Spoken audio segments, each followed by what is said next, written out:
Hey everybody, Dude Souls here, and welcome back to another episode of Dark Souls 2. Last time we departed from the Shaded Woods, arriving in Drangleic Tower, meeting Queen Nashandra, and also figuring out that she isn't exactly the best of people. This time we are going to... Oh yeah, we also beat the twin dragon riders. This time we are going to talk to Ben Heart of Hugo. Oh, well met, friend. Good to see you well. Yes, very. I journeyed from the distant east to perfect my swordsmanship. And legend has it that powerful beings slumber in this land.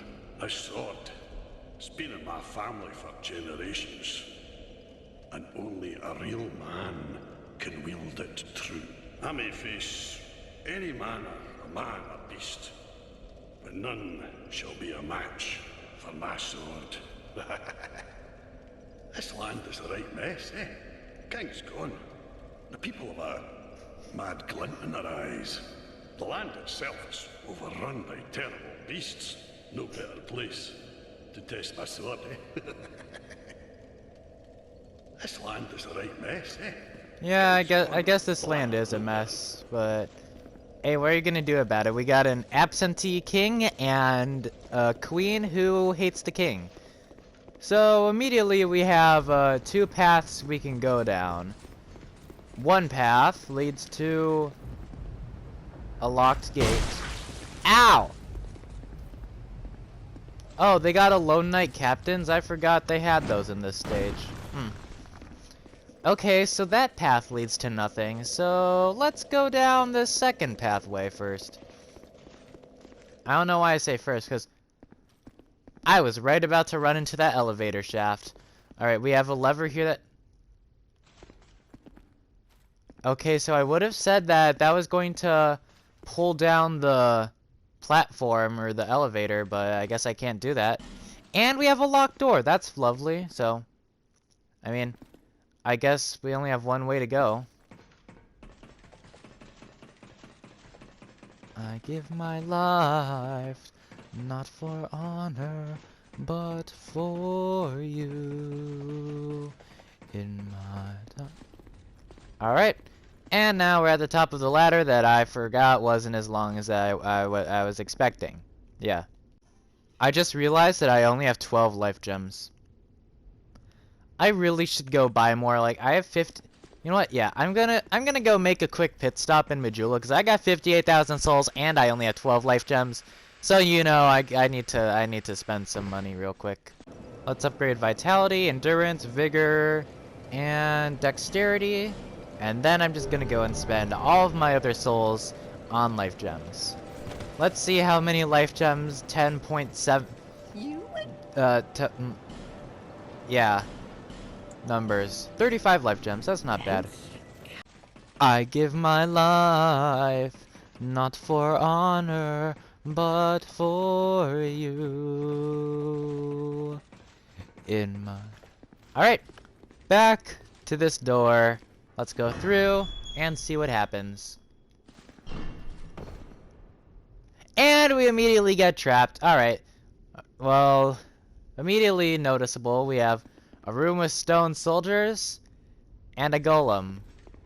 So I'm gonna do what you would naturally do in a room like this, and try to trigger the... That's an enemy called a wall specter. Yeah, they're basically just, yeah, they're ghosts that hang out in walls, that have a great sword, and sometimes swing it at you. Do none of these guys animate?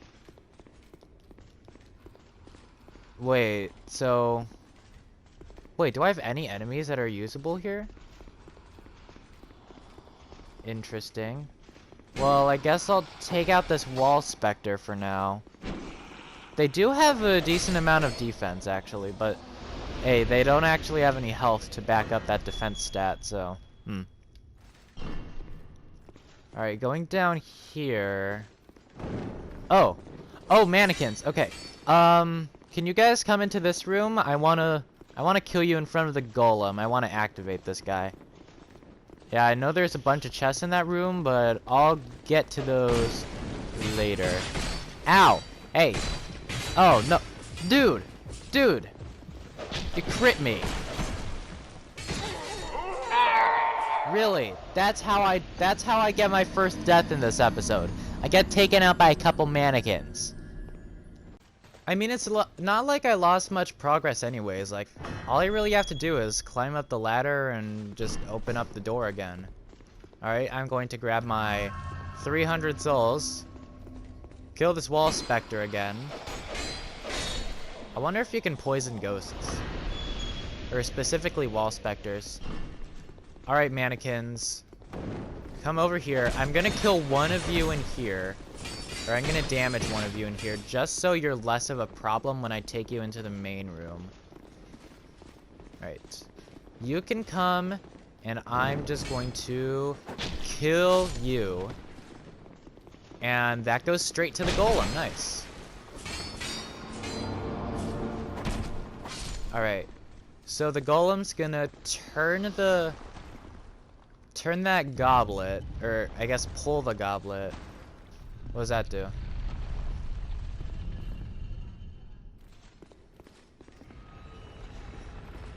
I don't think that did anything. Oh, do I need to activate it more than once? That's why they gave me 2 mannequins, wasn't it? Oh, that's just lovely. That's lovely. Wait.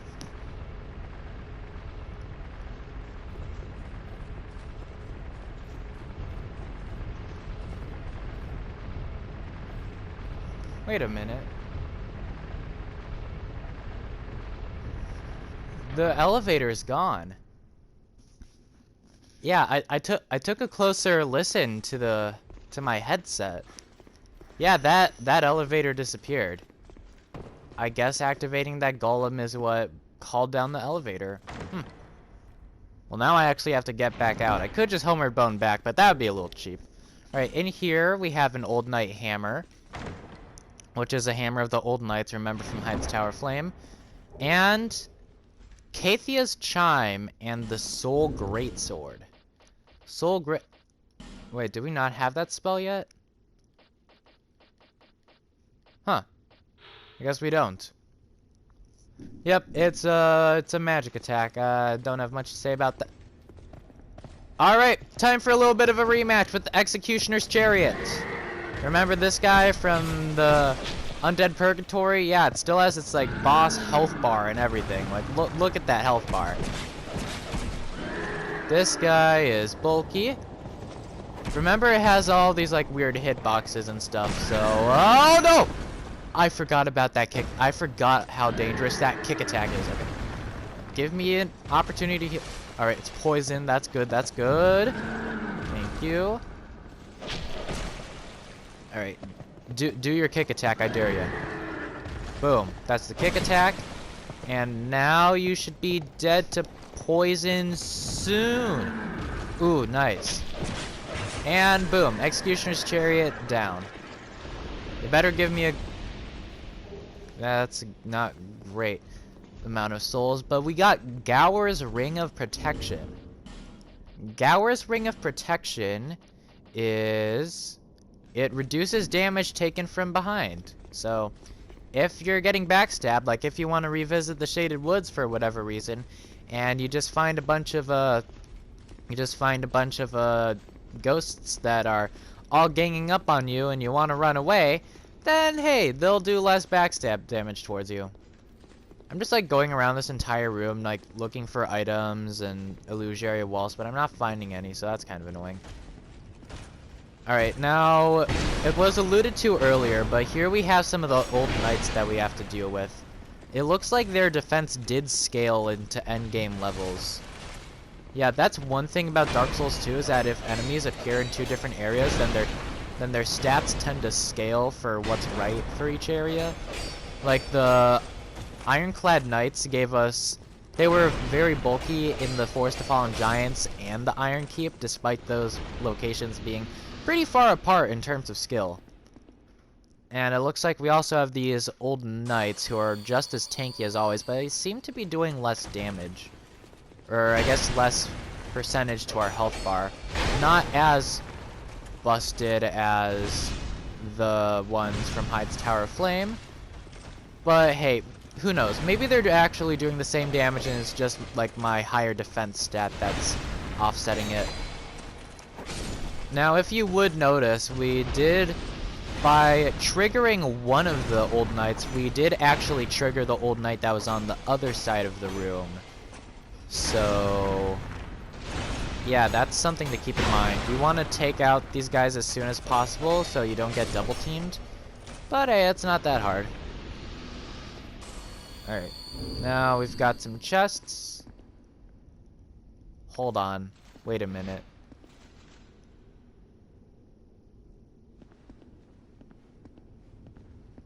I know I'm kind of metagaming, but I know there is at least one mimic in Drangleic Castle. There are 2 chests in this room. I'm wondering which one is and isn't a mimic. I'm gonna shoot this one. It's a mimic. Alright. I called it. I called it. First chest is a mimic. Alright. Do your body slam. Nice. Do your body slam again. Nice. Do your body slam again. Nope. Alright. That's fine. Boom. Taking you down. You drop the washing pole and the petrified dragon bone. Washing pole. I don't know if we got one of those already, but that's a kind of katana. It's somewhere down here. But ooh, I should read up on Kathia's chime. Kathia's chime is sacred chime blessed by Kathia, goddess of tears. Hex dedicated catalyst. Cannot be used to cast miracles. Kathia, the goddess of tears, is known as a compassionate being that is with us in times of tragedy, but some believe that she is a demoness that guides us towards misfortune. Hopefully I won't be misfortunate enough to have both of these be mimics. No? Okay, good. Firestorm. I almost said TM, but no, we got the... yeah, we got the TM for Firestorm right here. Firestorm is a... insert number here power 4 PP move that causes an eruption of fire all around the user. Alright, let's open up this door, which takes us to outside of Drangleic Castle. Yeah, we're on the castle walls right now. You can see there's an Alone Knight captain over there, which is actually, you might guess, it's the same Alone Knight captain as earlier. So naturally that means we're on the other side of the door. So let's take this guy out very quickly and efficiently. Yeah, you can do your thing. And oh look, that statue over there is coming to life. Yep, it's time for a rematch with a Belfry Gargoyle. Thankfully, we don't have to fight 5 of them at the same time, so, you know, it's not as bad. Unfortunately, I don't have any summons to... Right after I said that battle wouldn't be as bad because we're not fighting 5 gargoyles at the same time, I die. I know the elevator dropped down, but I'm determined to finish this pathway. Something of note is that the Executioner's Chariot doesn't respawn down here. And since we did already get those chests earlier... I'm sorry, my dog is doing the zoomies around the couch right now. Yeah, we can just head back outside, and I should honestly probably put on a human effigy, because, you know, damage. My dog's doing the zoomies right now, so if you can hear him in the back, if you hear like growling and stuff in the background, that's what that is. Alright, let's climb up this ladder. Let's do that lower part later. Actually, no, I probably should have gone down there to like open the pathway up. Boom! Get backstabbed! Oh, I love the backstab animations for enemies that are big enough to see those animations. I want to kill this guy before the Belfry Gargoyle causes any trouble for me. Well, that was unfortunately timed. Alright, hopefully now I will actually complete my theory of this guy being easier to deal with now that we don't have multiple gargoyles at the same time. Unfortunately, it's really good at dodging, which is kind of annoying. I didn't even know that it can attack me with the tail. Poke, poke, poke. Ow. Alright. This guy's actually doing a lot of... I still somehow remember beating the Belfry Gargoyles in the very first time on, like, my original, my very first playthrough of Dark Souls 2. I still don't know how I did it. Alright, yeah, you can do your lightning attack. You can do that, but hey, gargoyles can still get poisoned. Alright, let's jump back down here now that we beat that guy. That entire area up there is pretty much optional. It's just if you want... Just like if you want to get rid of that Alone Knight Captain, you're also going to have to deal with the gargoyle attacking you. But yeah, you can see once you walk into the room, you got pyromancers to deal with. So I'm just going to do what everyone should naturally do if there's something you don't want to get close to. You shoot it. It looks like their health stats are also adjusted to be around high levels. Yeah, you can do your spells. Yeah, you can do that random Kiss of Death fire thing. And, yeah. Dropping a Wilted Dusker. This corpse right here has 5 repair powders and 10 flame butterflies.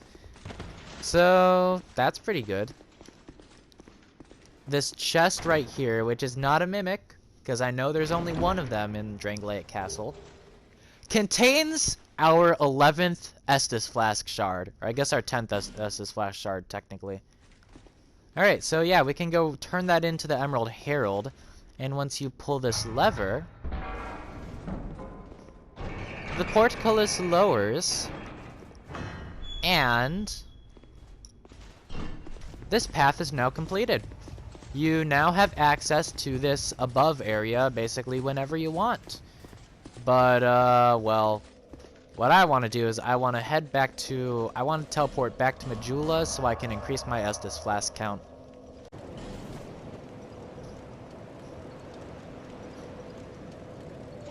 Boom. Estus Flask strength. Oh wait, I forgot to burn our Sublime Bone Dust too. And now, boom. Now we got 11 plus 5 Estus Flasks. I don't know why I just exited out of that. Alright, let's try. So this was something that I couldn't avoid all the time. Once we reached Drangleic Castle, our map screen got a little bit of an update.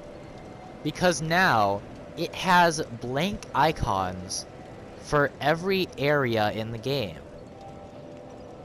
If it exists in the game, it's gonna have an icon here, if you've explored it or not. Because this also includes DLC areas. So you could do some counting and, like, once we finish the game, maybe figure out how many DLC areas we got here. But, yeah. It also shows bonfires that you have and haven't visited. There is another bonfire in Drangleic Castle, which, honestly, I have no idea where it is. Like, the King's Gate bonfire and the Under Drangleic Castle bonfire are so close. Like, I don't know what could be in between them, but I guess there's something there. And now that we have our Estus cleared out, we can finally go on this elevator. Yeah, I know I just said it. Oh! I almost thrusted right off of this platform. Yeah, I know I said this last episode, but I hope you guys are having a good time. Like, Dark Souls 2 is a very underappreciated game that really doesn't deserve all the hate that it gets from the community. Like, sure, it might not be the best Souls game, but I remember seeing a comment saying it's the 9.5 out of 10 game, that's the sequel of a 10 out of 10 game, And honestly, I kind of agree with that, even though I haven't really played Dark Souls 1, so I can't really compare the two. But I just really like Dark Souls 2. I'm going to... actually, no. I'm going to keep this elevator up here, because just in case I go back down. Opening up this door.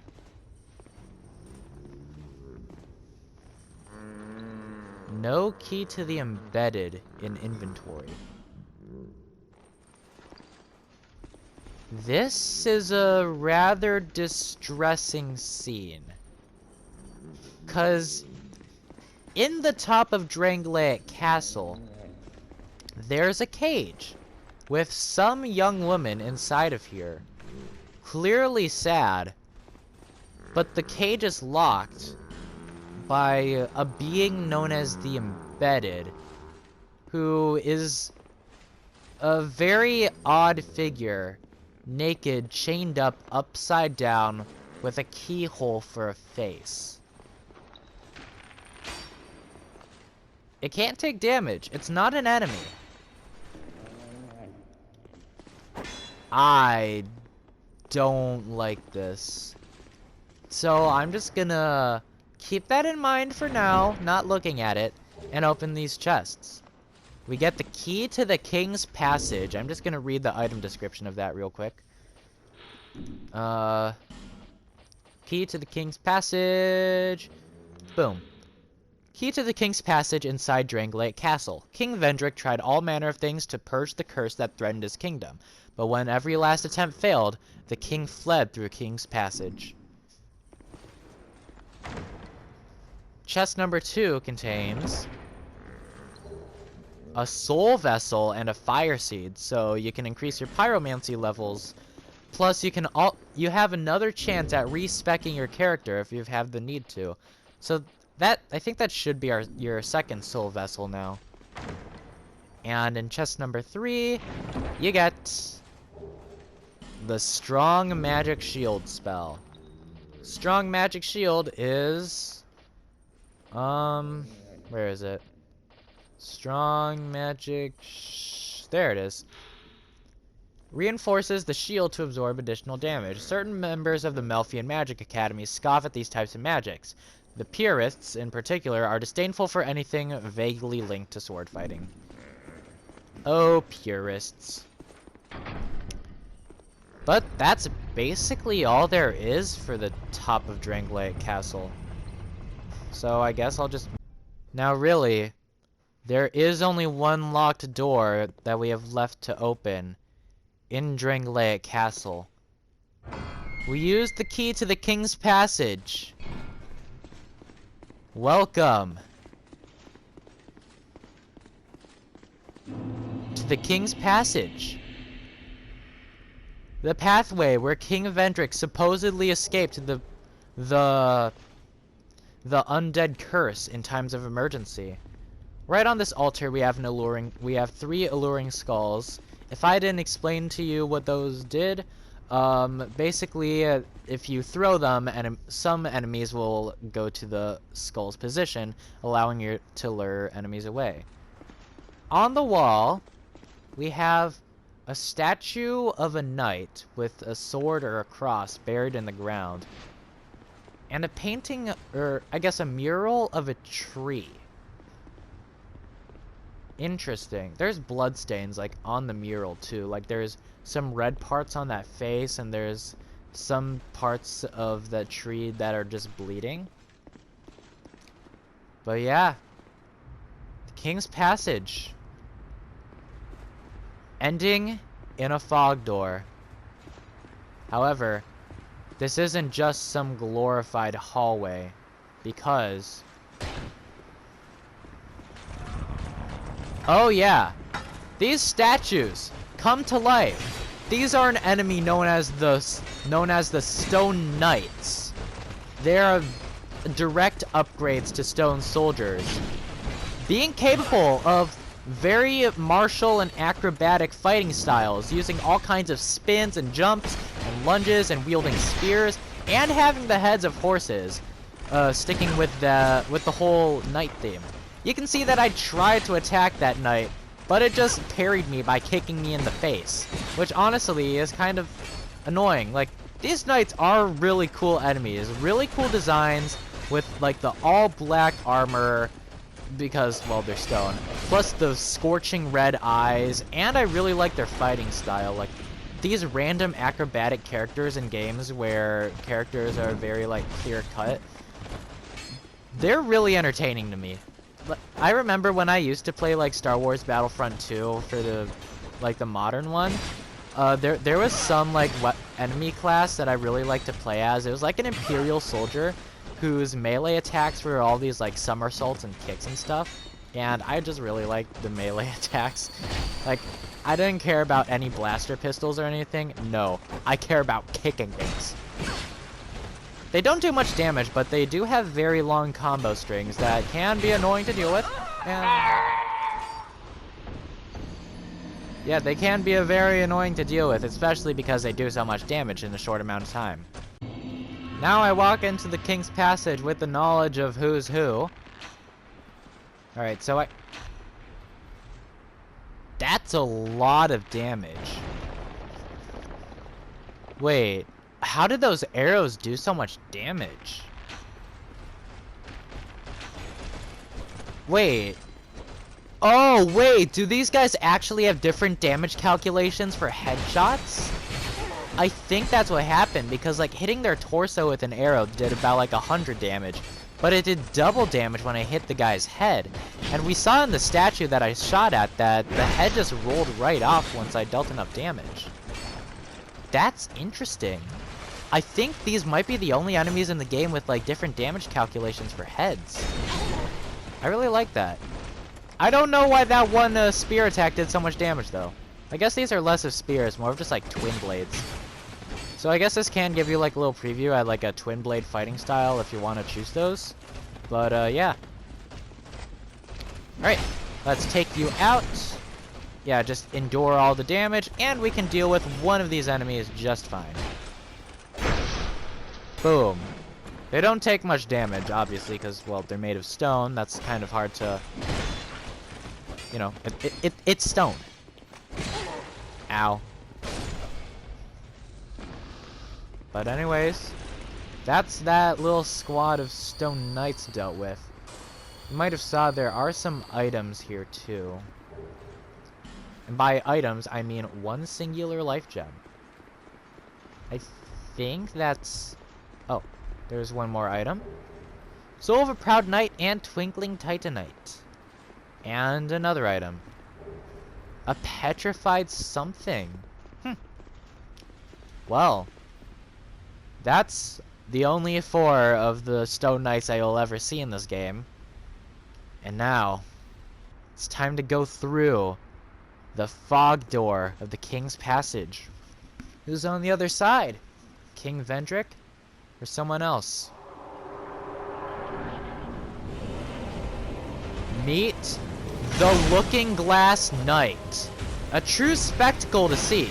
This glass knight, this mirror knight, in a thunderstorm. Just, yeah, this is one of probably the coolest looking boss of the entire game. The Looking Glass Knight has kind of a standard moveset. Just, you know, it has all the generic like sword slashes and shield blocking. By the way, the shield does block 100% of the damage that it takes, but it also has access to magical lightning attacks. And because we're fighting the Looking Glass Knight in a thunderstorm, that means that the lightning attacks are going to deal a lot more damage.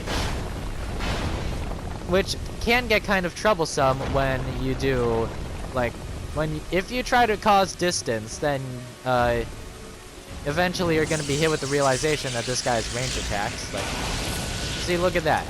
He can shoot lightning out of his sword. It's not just creating a lightning sword attack. Now, this is a very special thing that only the Looking Glass Knight can do. It just summoned an NPC. This NPC looks eerily similar to the one and only Mild-Mannered Pate. Yeah, this is very weird. So the Looking Glass Knight has a very specific mechanic where if you're in online play and you throw a summon sign down within the second half of Drangleic Castle, there's a possibility that you can be summoned by the Looking Glass Knight as a red spirit in order to fight other players. This makes the Looking Glass Knight effectively a multiplayer boss fight. Not like the Sage and Demon Souls, no. This is you being aided. This is you coming to the aid of the Looking Glass Knight. And it is honestly a really awesome event that I've never experienced because, well, first of all, I don't do any PvP stuff, so I didn't really have the urge to go fight people. I just really like to hear about it. Plus, also, you know, no PlayStation Plus for me, so I can't really do any online stuff. So it just summons these very generic NPCs that only appear in offline mode, and I like to point out that it bears a resemblance to mild-mannered pig. I guess also something that should be mentioned is that during the summoning animation, as you saw, it takes very little damage. It takes probably half damage. Like, look in the, like, the mirror shield. You can see the NPCs banging on that to be let out. But once you take the Looking Glass Knight down, all of the summons die with it. Yeah, that's probably the coolest boss fight in the game visually. The Looking Glass Knight's Soul. Looking Glass Knight's Soul. Soul of the Looking Glass Knight who challenges visitors to the Lordless Castle. Long ago, the King's Passage was a route taken by the bravest warriors to prove themselves, but now it only prevents one from pursuing the runaway king. And yeah, that's the Looking Glass Knight. So I'm just gonna ignore the elevator in the middle of this room, and I'm gonna go around to these chests, cause this chest contains multiple items. This has the Spellbolt spell, 3 bonfire ascetics, and the Spell Quartz ring +2, so that increases magic defense. This ring though, Spellbolt. Oh wait, no, not a ring. It's a Soul Bolt. One of the sorceries devised by Strayed, the great mage of the ancient Olafus, fires a blinding, piercing bolt of light. Strayed started with an unwieldy spell that fired back on his caster, and by time, perfected it. And there isn't a chest on the other side. Huh. Alright. Well, that is basically the end of Drangleic Castle and the King's Passage for now. So let's go on this elevator and go underneath the Kingdom of Drangleic. And another of a series of long elevators coming to and from and inside of Drangleic Castle. Looks like we're not in the rain anymore, though.